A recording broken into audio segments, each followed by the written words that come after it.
Hello, সবাইকে আমার এই ছোট্ট মিনি ব্লগে ওয়েলকাম। আশা করি তোমরা সবাই খুব ভালো আছো, সুস্থ আছো।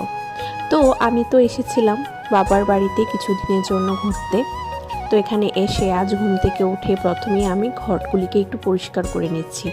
অ্যাকচুয়ালি আমার ছোট ছেলেটার জন্য কিছুই পরিষ্কার করে রাখা যায় না, ও সব কিছুই নোংরা করে ফেলে।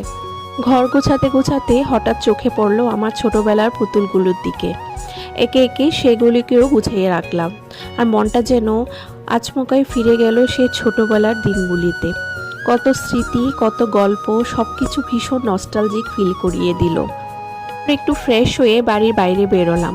সকালে নির্মল বাতাসে এক কাপ কফি হাতে বসে থাকা সে মুহূর্তটা যেন এক আলাদা শান্তির। চারপাশের প্রকৃতি আর ঠান্ডা হাওয়া মনটা একেবারে ভালো করে দিল। কফি শেষ করে ব্রেকফাস্ট সেরে চলে গেলাম ড্রাগন বাগানের দিকে। সবুজের মাঝে কিছুটা সময় কাটিয়ে মনে হচ্ছিল শহরের ব্যস্ততা থেকে যেন অনেক দূরে চলে এসেছি। আমাদের ড্রাগন বাগানে ড্রাগন ধরেছে, তো সেগুলি দেখতে ভীষণ অপূর্ব লাগছিল। ভাবলাম তোমাদের সাথেও একটু শেয়ার করে দিই। আজ মাকে একটা বিশেষ আবদার করেছিলাম, কলা পাতায় মোড়া মাছের পাতুরি করে দিতে।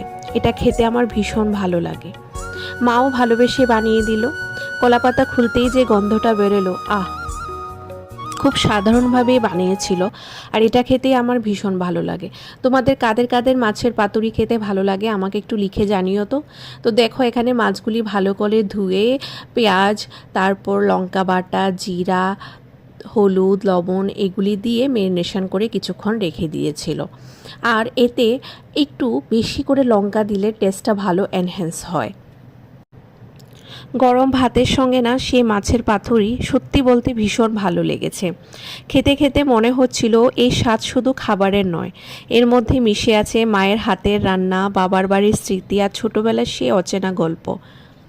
দেখো, মা মাছগুলিকে ভালো করে মশলার সঙ্গে মাখাচ্ছে, তারপর কলা পাতাগুলিকে কেটে রেডি করে নিচ্ছে।